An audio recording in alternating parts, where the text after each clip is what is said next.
Nos premiers pas dans le cosmos ont été des sauts dans l'inconnu. Bien sûr, le chrono tourne. On est en route. Depuis, nous avons accompli d'immenses progrès. Mais l'espace reste l'environnement le plus hostile qui soit. Houston, on a un problème. Pourtant, l'exploration spatiale pourrait bien nous sauver.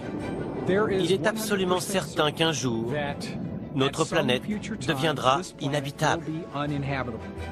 Nous devrons alors trouver une autre Terre. L'humanité a le choix entre rester assise à ne rien faire et devenir la victime de la prochaine extinction de masse ou préserver son espèce ailleurs. Ce n'est pas de la science-fiction. La NASA travaille à notre départ pour les immensités spatiales. Mais il reste un obstacle majeur. Il faut compter avec la fragilité du corps humain lors des voyages interplanétaires.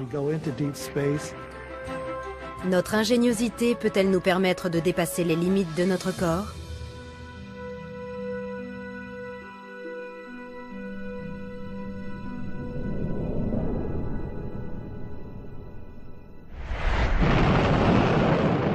La NASA a entrepris de relever le défi. By the mid-2030s, I believe we can send humans to orbit Mars and return them safely to Earth. And a landing on Mars will follow. And I expect to be around to see it. Aller sur Mars n'est pas une mince affaire. C'est une odyssée de 56 millions de kilomètres quand les deux planètes sont au plus proches, dans un environnement capable de tuer un être humain en quelques secondes. Nous sommes capables de construire des machines pour aller sur d'autres planètes. Mais la plus fragile des machines, c'est le corps humain. L'espace est un vide infini. Pas de vie, pas d'atmosphère et des rayonnements mortels.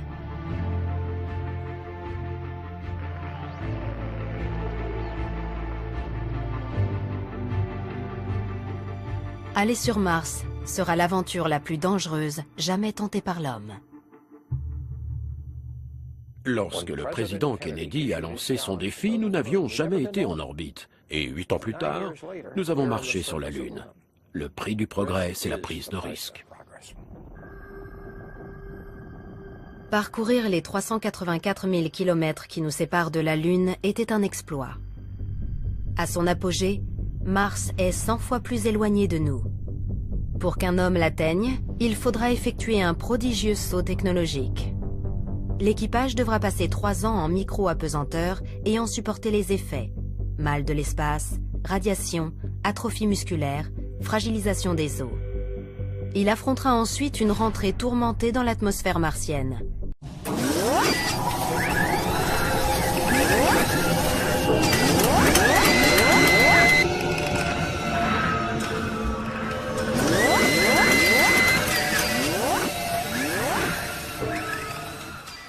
Avant de se poser sur un sol balayé par de violentes tempêtes. Sur place, ces hommes devront apprendre à vivre dans un monde où les repères terrestres n'ont plus cours. S'adapter à l'apesanteur est essentiel pour survivre dans l'espace. Il faut apprendre à bouger pour atteindre l'endroit voulu. Par exemple, si vous voulez faire un trou avec une perceuse, il faut que vos pieds soient bien arrimés, sinon c'est vous qui allez tourner au lieu de la mèche.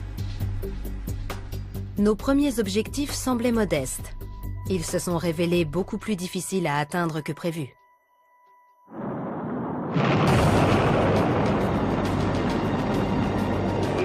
Décollage, programme de rotation. En 1965, la NASA choisit Ed White pour entrer dans l'histoire. Tandis que Gemini 4 orbite autour de la Terre, l'astronaute attend le feu vert pour sauter dans le vide. L'objectif était de sortir de la capsule et d'y revenir, sans mourir dans la manœuvre.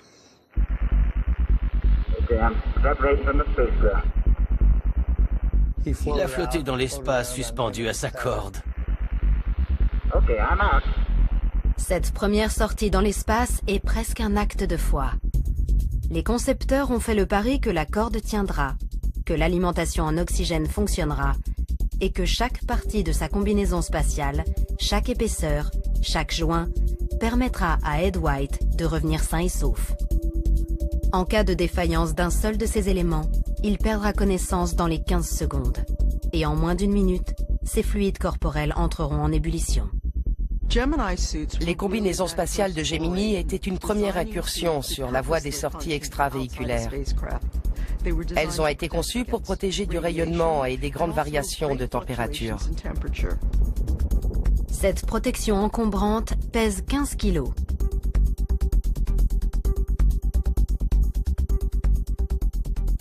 Une fois gonflée, la combinaison Gemini était bloquée dans une position.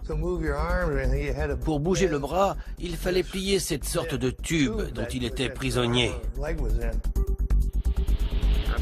Je reviens vers le vaisseau.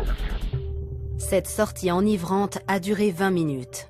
La combinaison d'Ed White a tenu. La vue est merveilleuse. Je ne me suis jamais senti aussi bien. Dès lors, la NASA pense avoir résolu la question des sorties spatiales. On en a conclu que les sorties spatiales étaient tout à fait naturelles et que l'équipage s'y adaptait très facilement. Si les astronautes sortent, ce n'est pas pour flotter, mais pour travailler. Alors on leur confie des tâches simples à effectuer, histoire de repousser les limites du possible. Mais c'est l'espace qui les repousse.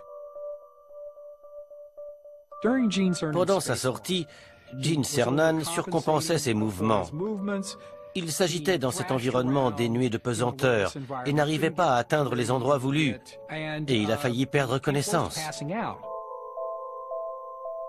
Au cours des 18 mois qui suivent, 2 autres sorties échouent. Chaque fois que quelqu'un sortait, il se battait contre l'extérieur. Et quand il essayait de revenir vers le vaisseau, on avait l'impression que l'espace le rejetait. On avait oublié la 3e loi de Newton. Toute action implique une réaction opposée de force égale. Autrement dit, chaque fois qu'un astronaute touche quelque chose, l'objet le renvoie dans la direction opposée. La solution, c'est de s'entraîner sous l'eau. Le jeune astronaute Buzz Aldrin fait le plongeon. Buzz Aldrin a enfilé sa combinaison. On a fixé des poids autour de sa taille pour créer une flottabilité neutre et on a fabriqué une série de prises de main et de pieds sur la réplique du vaisseau. Ensuite, il s'est exercé à travailler dans cet environnement jusqu'à ce qu'il soit à l'aise. 11 novembre 1966, mission Gemini 12. Buzz Aldrin va tenter la dernière sortie du programme. L'astronaute est sous pression. S'il échoue, il sera impossible de marcher sur la Lune avant la fin de la décennie. Mais grâce à son entraînement intensif en flottabilité neutre, il maîtrise ses déplacements dans cet étrange environnement. Je devais effectuer de petites tâches toutes simples. Attraper ceci, visser cela. Dans l'espace, les gestes doivent être lents et progressifs. Il faut faire de petits mouvements, exercer des pressions légères. J'avais beaucoup de choses à faire. Mais elles étaient si basiques que je n'ai pas eu de mal à terminer. Un nouvel obstacle vient d'être franchi. Depuis, tous les astronautes de la NASA s'entraînent dans la piscine du laboratoire de flottabilité neutre. On a suivi un très bon entraînement, la simulation d'une sortie qui va avoir lieu dans l'espace. On va transmettre ce qu'on a fait à l'équipage qui est en orbite, et dans une semaine ou deux, il sortira réparer la station spatiale. Mike Fink est l'une des 200 personnes à avoir flotté dans l'espace. On peut s'entraîner pour la mission, mais rien ne peut préparer à ce qu'on ressent en apesanteur. Le corps bouge tout seul, tous les fluides corporels montent à la tête, le visage enfle, et pourtant c'est exaltant parce qu'on est dans l'espace, au-dessus de la Terre. En 50 ans, les arpenteurs de l'espace ont accompli des merveilles. Ils ont réparé le télescope Hubble et bâti la Station spatiale internationale, l'ISS.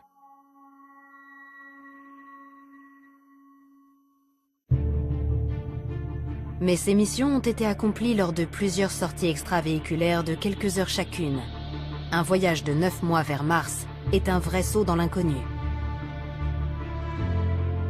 Notre corps n'est pas fait pour vivre et encore moins travailler dans cet environnement incroyablement hostile. Comment savoir si nous pouvons résister à un tel voyage?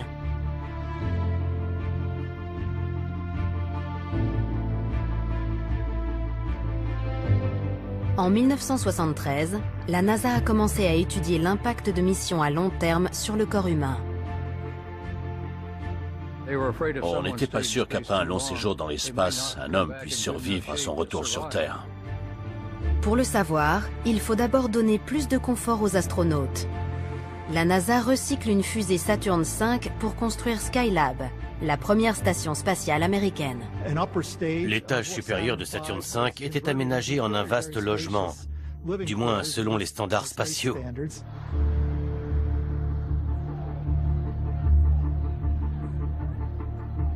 Le premier équipage, Skylab 2, décolle le 25 mai 1973. Les astronautes passent 28 jours dans l'espace, le double du précédent record américain. Skylab 3 reste 59 jours en orbite. Enfin, le 16 novembre 1973, l'équipage de Skylab 4 approche de la station spatiale. Sa mission, passer plus de 80 jours à bord. La station faisait la taille d'un appartement de 4 pièces, mais on se déplaçait dans les 3 dimensions, pas seulement au sol.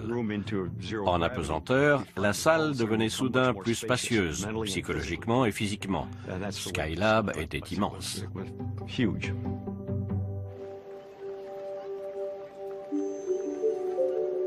Gerald Carr a commandé la mission Skylab 4. Devant la réplique du Musée national de l'air et de l'espace, il se souvient de ce séjour. C'est autour de cette table qu'on prenait nos repas.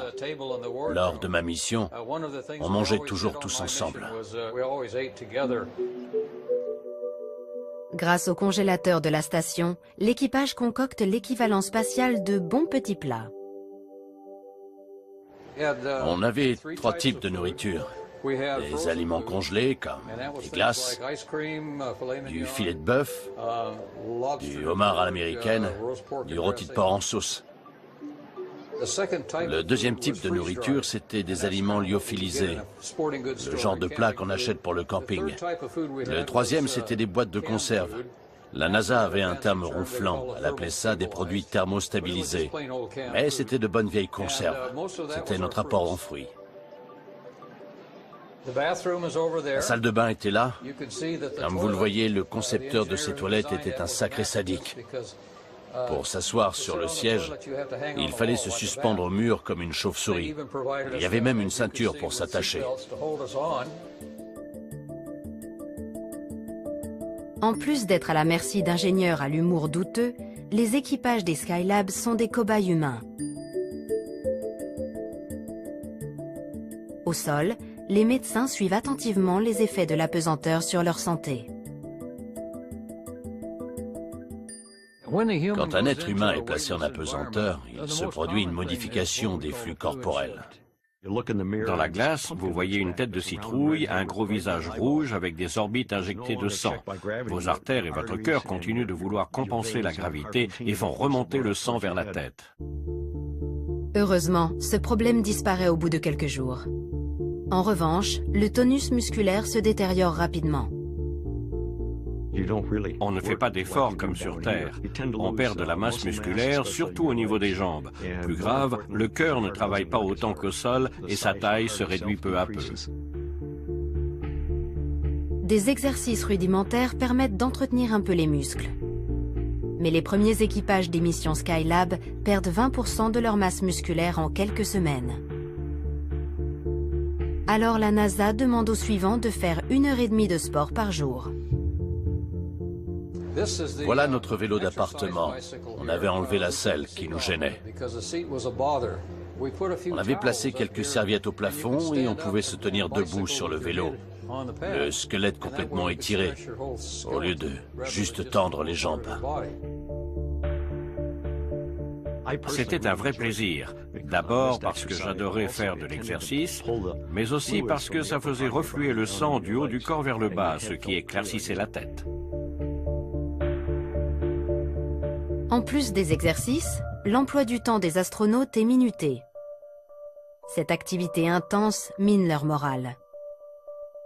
Le problème atteint son paroxysme avec Skylab 4.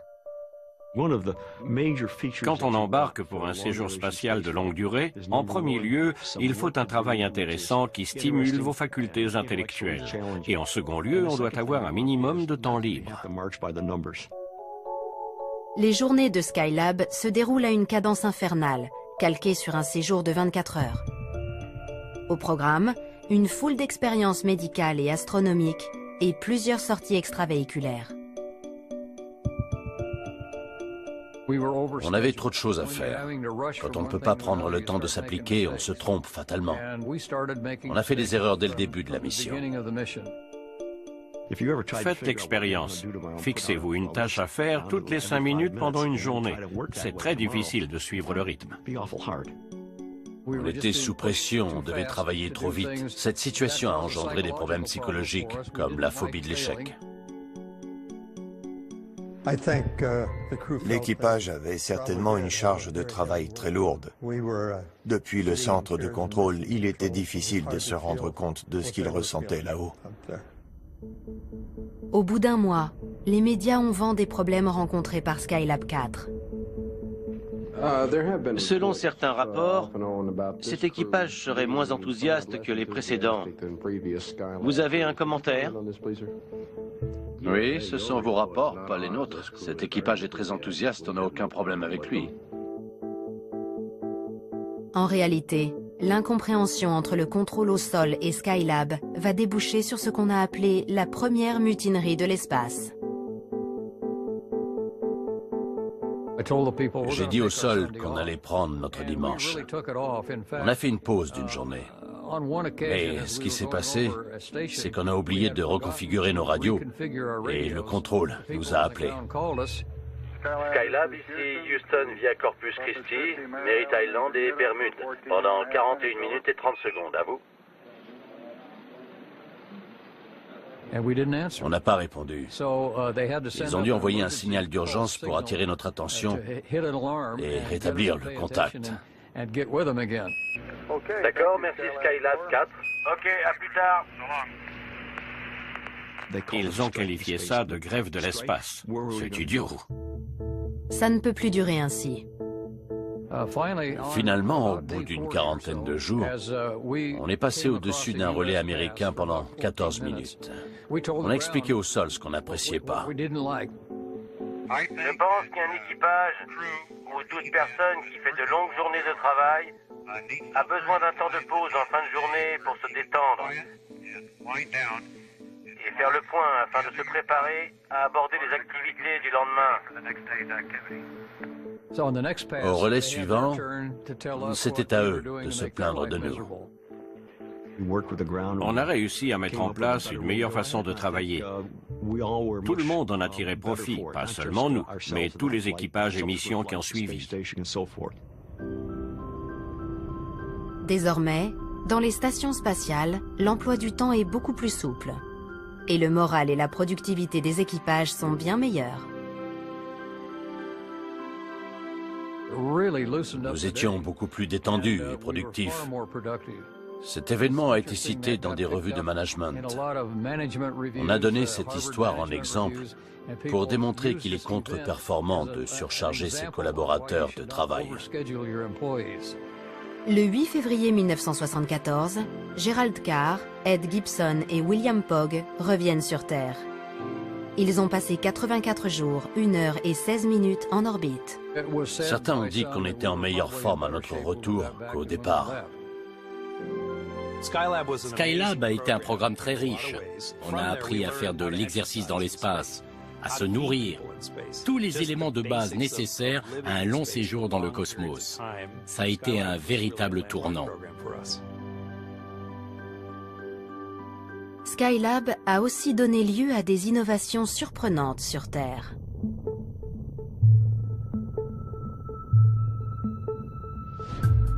Le lait maternisé, par exemple. Il contient aujourd'hui un nutriment identifié par la NASA pour les missions spatiales de longue durée.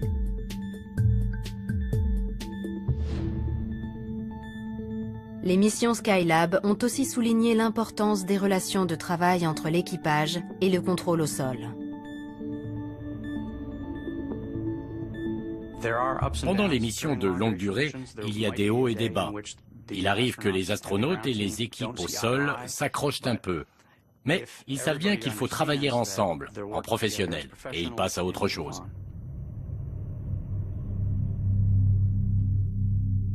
Collaborer à une telle distance est toujours un défi. Mais en cas de crise majeure, il est vital d'avoir une bonne dynamique d'équipe.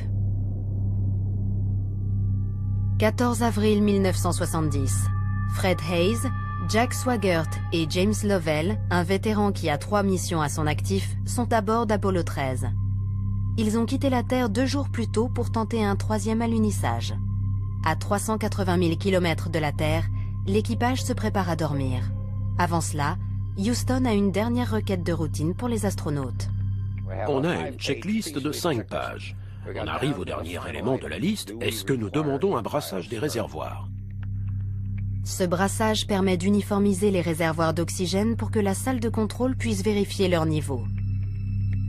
Jack Swigert a lancé le brassage. J'ai entendu une explosion. Et dans le tunnel, j'ai vu le métal des parois se froisser. Les ampoules se sont mises à clignoter. Alors, j'ai regardé Fred pour voir s'il avait une explication, mais il ne savait rien. Les écrans d'alerte indiquent une défaillance du système électrique. D'autres lumières se mettent à clignoter. 2 des 3 piles à combustible sont hors service.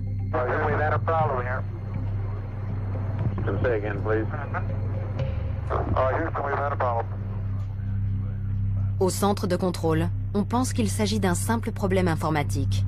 Mais James Lovell rappelle. Je regarde par le hublot et j'ai l'impression qu'on évacue quelque chose. On évacue quelque chose dans l'espace. On était entouré d'une mer de débris. Certains d'entre eux étaient des objets brillants qui sortaient de l'évacuation du vaisseau. De près, on aurait dit des pop-corn. En réalité, il s'agit de paillettes d'oxygène gelées qui s'échappent de leurs réserves. À ce moment-là, tout le monde a su que leur vie était en jeu. L'atmosphère a changé du tout au tout. Le centre de contrôle fait face à son plus grand défi. Désormais, la vie de l'équipage est entre ses mains. Il faut résoudre le problème, pas empirer les choses avec des hypothèses. Les réserves d'air et d'énergie du module de commande diminuent rapidement. La première des priorités est de ne rien faire qui mette en danger la pile combustible numéro 2. Le seul espoir des astronautes est de s'installer dans le module lunaire. Il dispose de sa propre réserve d'air et d'énergie. Ce sera le canot de sauvetage d'Apollo 13. Le module lunaire avait été conçu pour fonctionner pendant 45 heures. On était à 90 heures de la Terre. Le centre de contrôle doit trouver le moyen de les ramener sur Terre. Il fallait qu'ils fassent demi-tour et qu'ils reviennent. Mais il est vite devenu clair qu'ils n'avaient pas assez d'énergie pour virer de bord. Il existe une autre possibilité. Aller jusqu'à la Lune, en faire le tour et utiliser sa force gravitationnelle pour propulser Apollo 13 vers la Terre. 77 heures après son décollage, Apollo 13 passe dans la face cachée de la Lune et disparaît. Pendant 45 minutes, le contact radio est coupé. Le suspense tient le monde en haleine. Des gens du monde entier se sont passionnés pour cette histoire. Même l'Union soviétique, qui était notre rival dans la course à l'espace et encore notre ennemi, nous a offert son aide. À bord, pour économiser l'énergie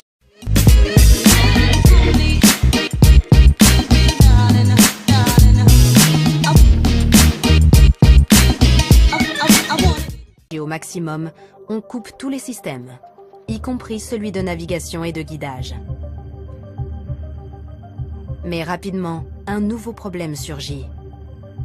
Le dioxyde de carbone libéré par les 3 astronautes dans le minuscule module lunaire. Les réserves du LEM étaient limitées. Elles avaient été conçues pour alimenter 2 personnes en oxygène pendant 2 jours. Là, il y avait 3 personnes et 5 jours de voyage. Le taux de dioxyde de carbone grimpait. Le module de commande dispose de filtres pour purifier l'air. Mais ils sont carrés, alors que ceux du module lunaire sont ronds.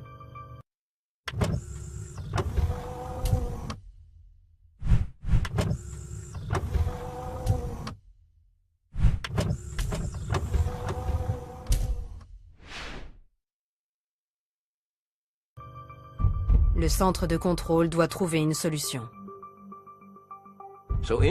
Les ingénieurs ont bricolé un adaptateur pour connecter les filtres carrés à un appareil rond. Ils l'ont testé et ont dicté les instructions de fabrication à l'équipage. Ils ont fabriqué cet adaptateur avec de l'adhésif, un bout de carton, un bout de plastique et une vieille chaussette. En quelques minutes, le taux de dioxyde de carbone s'est mis à baisser. Grâce à la réactivité et l'inventivité du centre de contrôle, le pire a été évité. Mais une dernière épreuve attend l'équipage, la rentrée dans l'atmosphère. Notre inquiétude, c'était que l'explosion ait fissuré le bouclier thermique du module de commande. Lors de la rentrée, la capsule va être exposée à des températures proches de celles de la surface du Soleil. En cas de fissure, la chaleur allait s'infiltrer et griller tout l'intérieur du module. Il était impossible d'y survivre. L'air qui entoure le vaisseau est ionisé. Le contact radio est coupé pendant 3 minutes.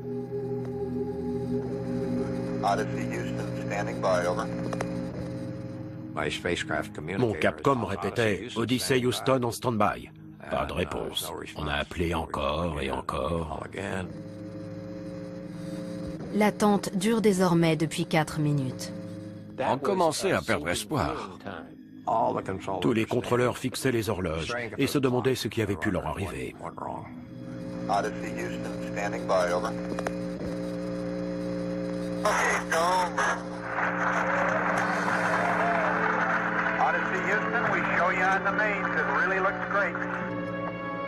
C'était un tel soulagement que tous les contrôleurs se sont mis à pleurer.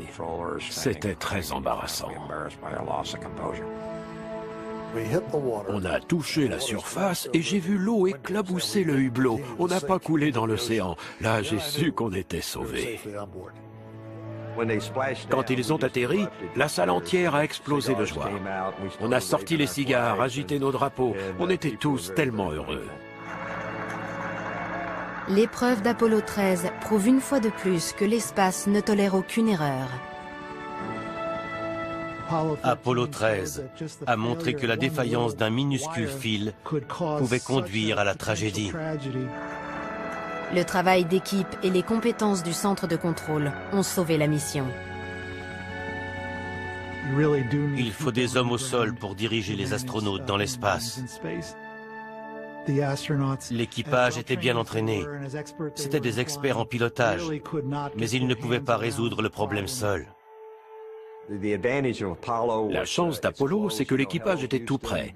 Vous dites « Bonjour Houston » et vous avez une réponse pratiquement dans la seconde. Si vous êtes près de Mars et que vous avez un problème, vous êtes seul. 56 millions de kilomètres séparent Mars de la Terre lorsque les 2 planètes sont du même côté du Soleil. Le vaisseau devra être robuste et l'équipage prêt à tout affronter. La mission durera plusieurs années. Il suffit d'1 seconde pour qu'une catastrophe survienne. La Station spatiale internationale permet de préparer l'homme et la machine à cette odyssée. La Station internationale fait office de soufflerie en orbite basse pour tester des technologies qui nous permettront d'aller plus loin dans l'espace.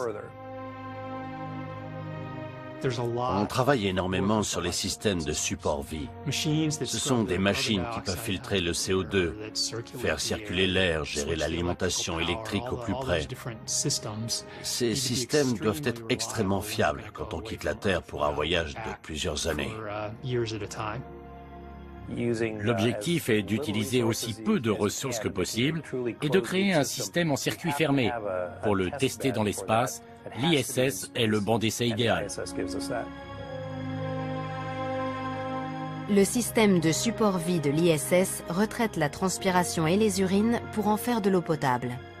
Cette technologie a inspiré un système de filtration utilisé partout dans le monde.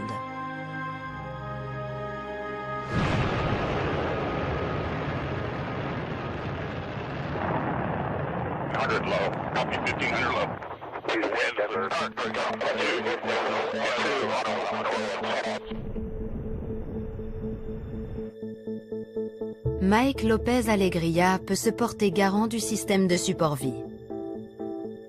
Il a passé 215 jours à bord de l'ISS, un record côté américain.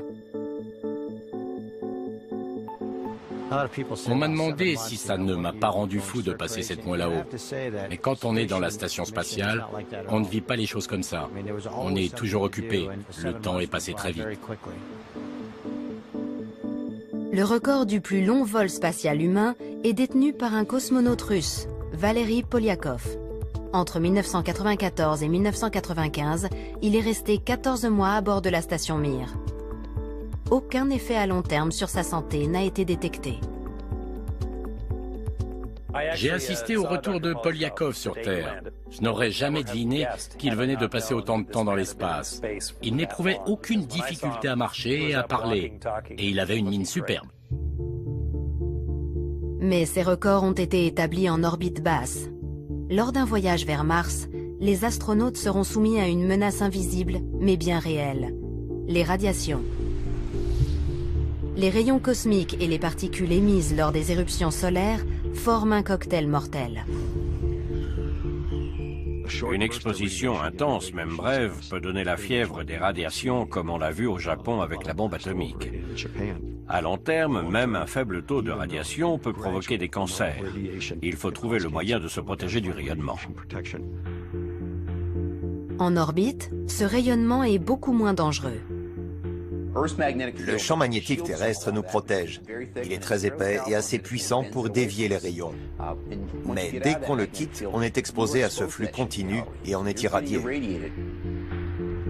Lors d'un aller-retour sur Mars, les astronautes recevraient jusqu'à 6 fois plus de radiation qu'au cours de toute leur vie sur Terre. Il existe des solutions. Par exemple, faire coïncider la mission avec une période de faible activité solaire. Le rayonnement cosmique est constant. Il provient de toutes les étoiles de notre galaxie. En revanche, celui du Soleil varie. Si on planifie la mission au bon moment, on peut réduire le taux d'exposition de moitié. Les médicaments peuvent aussi réduire l'effet des rayonnements. Deuxième possibilité, les contre-mesures biologiques. Elles améliorent la capacité du corps à réparer les dégâts génétiques. Le vaisseau pourrait aussi être enveloppé d'une couche protectrice d'eau ou d'hydrogène liquide. On sait faire ce genre de choses. Le problème, c'est le poids. Dans l'espace, on cherche à le réduire au maximum. Le défi est donc de trouver des solutions légères et durables. Une fois sur place, la fine atmosphère de Mars sera un petit rempart contre le rayonnement. Mais avant d'être une protection, c'est un obstacle pour les vaisseaux en approche. Elle est secouée de violentes tempêtes de poussière. Les 2/3 des sondes se sont désintégrées avant de se poser. Le premier équipage humain devra défier les lois de la probabilité. En cas de succès, sa capacité de survie sera mise à l'épreuve. Première étape, installer un camp pour 18 mois. Voici une réplique du Deep Space Habitat. Elle permet de simuler des missions dans l'espace interplanétaire au-delà de l'orbite lunaire, par exemple vers un astéroïde ou vers Mars. Toutes les missions de plus de 6 mois. Cette station protège contre des variations de température de 250 degrés et une atmosphère toxique composée à 95% de dioxyde de carbone. En cas de problème, l'équipage sera livré à lui-même. Il faut donc tout prévoir. L'un de nos grands problèmes, c'est le délai de réponse. Sur Mars, on est environ à 20 minutes-lumière de la Terre. Quand vous envoyez un message, la base ne le reçoit que 20 minutes plus tard. Le temps qu'elle réponde, il s'est écoulé 40 minutes. Sur la Station spatiale internationale, les communications audio et vidéo sont en temps réel. Comment faire quand on est à des millions de kilomètres? On travaille actuellement sur ce problème. Les 7 rovers déjà présents sur Mars sont de merveilleux petits explorateurs. Ils nous ont transmis de fabuleuses images et des données précieuses. Mais les secrets de Mars restent enfouis dans son sol. Pour trouver des réponses, il faut creuser. Or, fouiller par l'intermédiaire d'un robot n'est pas chose facile. La présence de géologues sur place serait beaucoup plus fructueuse. Si on part explorer Mars, c'est évidemment dans un but scientifique. On dispose ici d'une station de travail dédiée. La station est équipée de 3 tubes sous vide pour entreposer les minéraux. Le but, c'est de décider quelles pierres valent la peine d'être rapportées sur Terre. Chaque kilogramme transporté coûte près de 75 000 €. On ne peut pas rapporter une tonne de cailloux. On va donc les analyser ici pour les trier. Grâce à ces caméras, un géologue sur Terre peut donner son avis sur l'intérêt de telle ou telle pierre. Ici, nous avons une table d'opération. On dispose d'un appareil à ultrasons qui permet d'effectuer des diagnostics médicaux en orbite. On peut regarder à l'intérieur d'un corps sans l'inciser, par exemple pour trouver des tumeurs. Ensuite, cette information est envoyée sur Terre et des chirurgiens l'utilisent pour poser leur diagnostic. Tout ce dont les astronautes pourraient avoir besoin doit tenir dans cet habitacle de 5 mètres de diamètre. Dans l'espace, si quelque chose se casse, on ne peut pas aller au magasin pour le remplacer. Et on ne peut pas emporter tout en double ou en triple exemplaire, car chaque gramme de matériel compte. À l'inverse, il ne faut pas prendre un gramme de moins que nécessaire, sous peine de faire échouer la mission. On doit donc tout calculer au plus juste. Décollage, décollage, décollage à 9h34, heure de l'Est.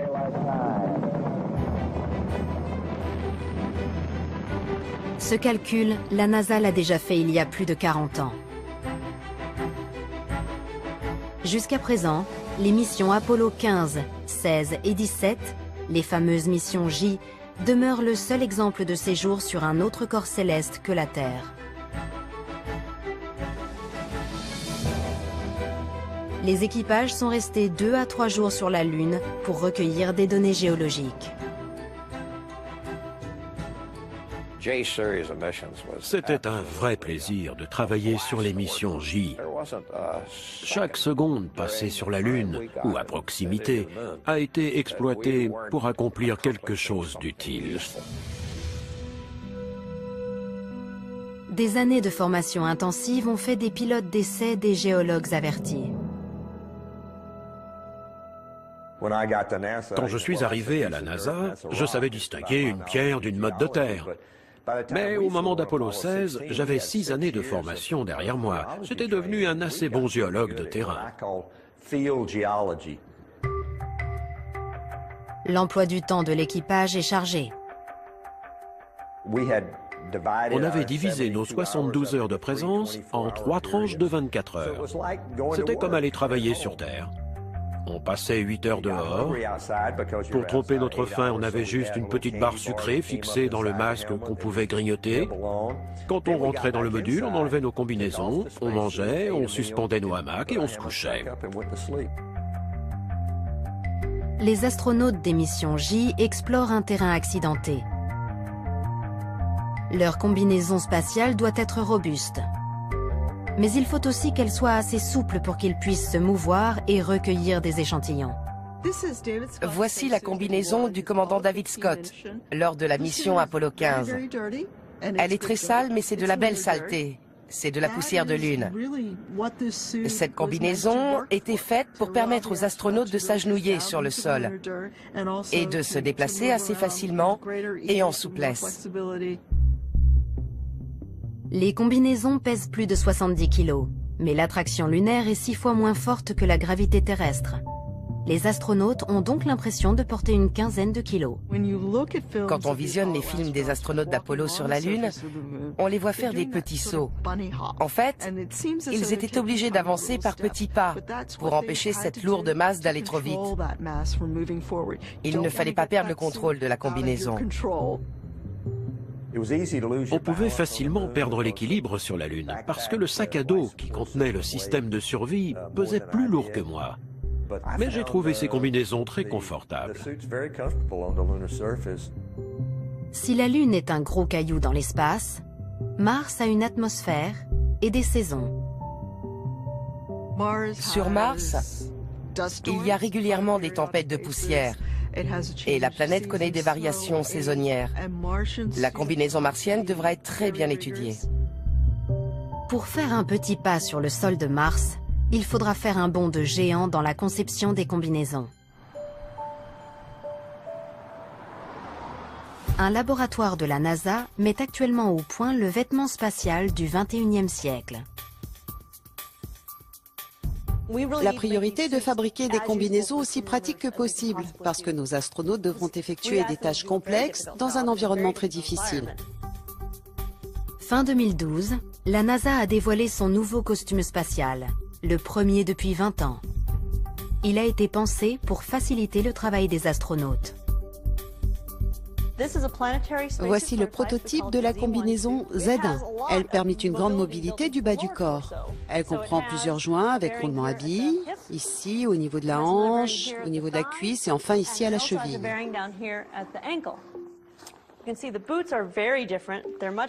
Les bottes sont très différentes des précédentes, elles ressemblent davantage à des chaussures de randonnée. Il y a un dispositif qui permet de les serrer ou les desserrer facilement. Et elles ont de bonnes semelles pour les terrains difficiles. Le nouveau casque offre un champ de vision élargi. Il est incliné et se compose d'une bulle hémisphérique, permet de mieux voir au sol. Ces bandes scratch correspondent à l'endroit où l'on pense placer les commandes de contrôle, mais on va faire en sorte que ce soit plat pour ne pas gêner la vision vers le bas. Une combinaison adaptée est indispensable. Mais avoir des roues, c'est encore mieux. Le rover était une idée géniale. Il a complètement révolutionné l'exploration lunaire. Le rover lunaire est un roadster biplace. Sa vitesse maximale est de 18 km/h. C'est un précieux passager clandestin. L'ingéniosité qu'ils ont déployée pour plier cet engin et le stocker dans l'une des baies du module lunaire était impressionnante. C'était un véhicule formidable. Chacune des roues était équipée d'un moteur électrique. Les pneus étaient un peu bizarres. En fait, c'était un treillis métallique. J'ai été un peu surpris la première fois que je les ai vus, mais ils se remplissaient de poussière et ça donnait au rover une énorme traction. Et il grimpait des pentes à 25 degrés. On grimpe dur. Lors de la mission Apollo 16, Charlie Duke et John Young passent 3 jours à rouler sur la Lune. La journée va être belle, Charlie. John ne voulait pas me laisser conduire. Moi, j'étais le navigateur. J'avais les cartes et je devais nous emmener du point A au point B, qui n'était souvent qu'à 3 km. On s'amusait bien. On a fait un genre de course automobile. J'avais une caméra et j'ai dit à John, « Allez, fais-moi un virage serré. » Il ne voulait pas, mais il a fini par céder. Alors ça, c'est du virage. En tout, ils ont parcouru 27 km et récolté 97 kg de roches lunaires. Le rover lunaire a permis à l'équipage d'élargir son champ d'action. Bien plus qu'à pied avec une simple combinaison spatiale. C'est un peu comme les premiers explorateurs aux États-Unis. Ils marchaient et tout à coup ils sont tombés sur une rivière. Alors ils ont continué d'avancer en canoë. L'idée est d'étendre son champ d'exploration. Sur Mars, les astronautes auront aussi besoin d'un véhicule adapté.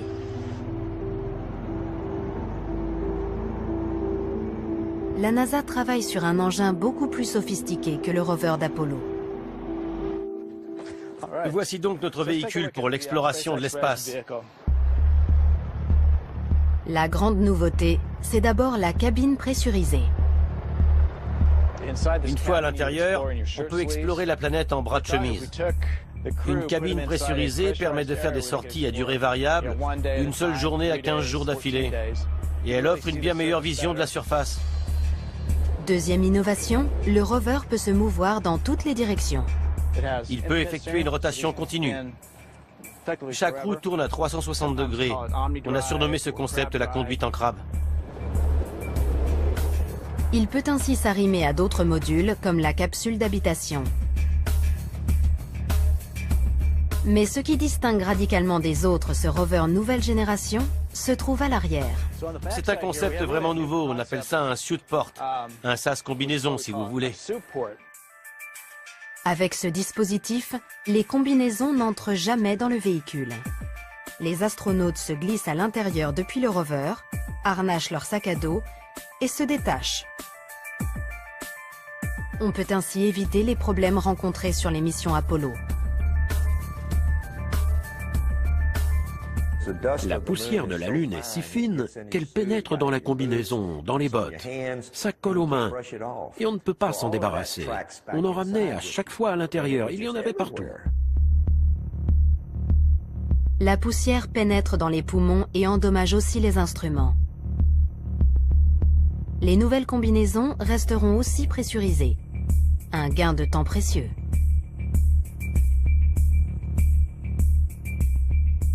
Imaginons qu'en roulant, un astronaute aperçoive quelque chose d'inattendu. S'il lui faut 4 à 6 heures pour mettre la main dessus et prélever un échantillon, sa journée est perdue. En revanche, s'il peut sortir et rentrer en 15 minutes, il peut respecter son emploi du temps.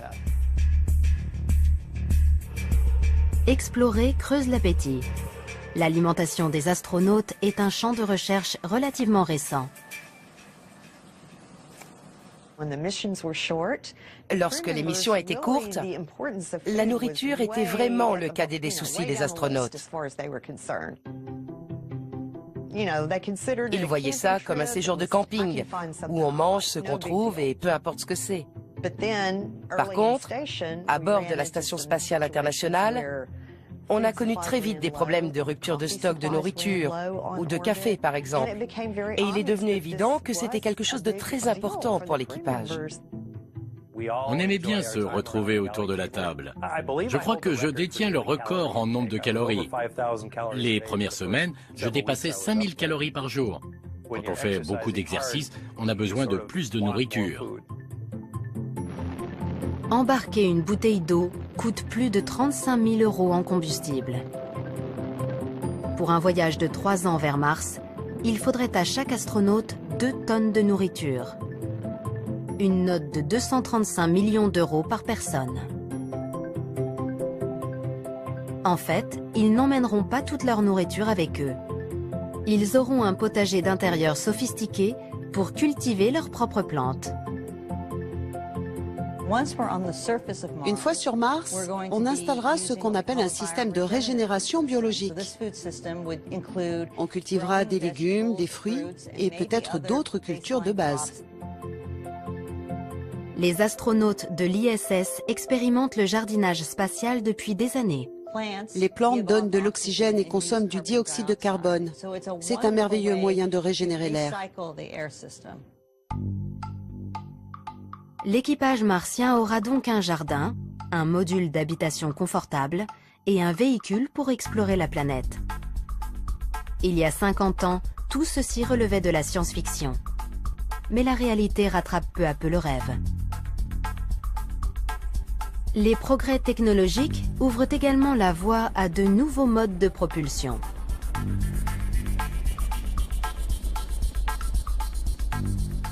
Atteindre Mars en quelques semaines, au lieu de quelques mois, changerait radicalement la donne. On perdrait moins de masse osseuse et musculaire. Et surtout, on subirait moins de radiation. Plus personne ne s'embarque pour un voyage en mer de 3 ans. Nos bateaux sont plus rapides et on peut passer par les airs. Pour l'exploration spatiale, c'est la même chose. Il faut faire un saut quantique. Malgré tout, partir pour Mars sera une expédition longue et difficile. Mais on ne manque pas de volontaires. Ce sera une aventure incroyable, l'occasion d'apprendre une foule de choses. C'est un voyage très long, ma famille me manquera. Je serai grillé par les radiations, mais je n'hésiterai pas une seconde. Aller sur Mars, c'est ouvrir un nouveau monde de découverte. Je ne connais pas beaucoup de gens qui refuseraient une occasion pareille.